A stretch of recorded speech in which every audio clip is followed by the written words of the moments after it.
Islamification issue is very real.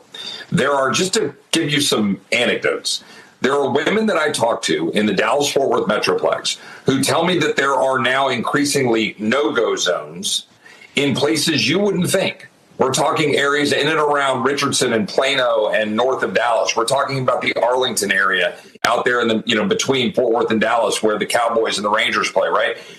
And there are places where there are women who go, I don't feel safe going there because it's predominantly Muslim and the natural sort of things occur that make them uncomfortable.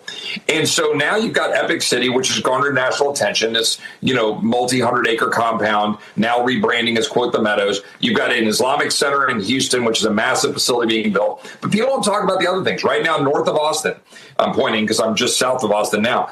On the north side of Austin, there's a new facility going in.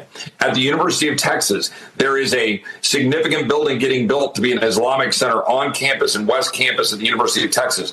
There are 300 mosques in Texas, and there's more mosques getting built in Texas every single day than any other state in the union. I don't know the exact number to answer your question, but it's a lot. More in Texas than any other state. This is a product of business-driven immigration policy. So let's go back to the Wall Street Journal. I've got friends in the Wall Street Journal that I work with on healthcare and other issues that we're in agreement on.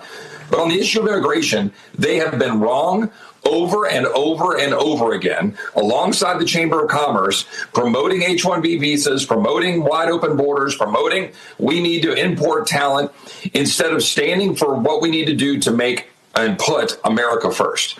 The president is right. That is at the core of his brand. The administration needs to stay the course, push back on these business interests, and say, look, let's make sure we've got Americans trained to do the job. We don't need all these H-1Bs that are frankly fronts for pumping people into our country or even leaving them overseas while they're able to, work here in houses that aren't even filled. And by the way, birthright citizenship, we need to fix it. President Wright is right on this. We need to codify it. We need to stop this cottage industry where the Chinese have maybe allegedly up to 1 million people living in China who have American citizenship. I don't know if that's the right number or not. I don't like to peddle random numbers, but that's been pushed out there and alleged. So I've got my staff looking to find how many is it. It's absurd what we've done to sovereignty. It's absurd what we've done to our country. You either believe in American sovereignty or you don't. And one final point. There are 51 million foreign-born people in the United States. That's 16.5% or so of the population. That's the highest percentage we've had in our history. That is greater than it was in 1920 after the massive immigration. And we shut down for 40 years, 4 decades, maybe even 5.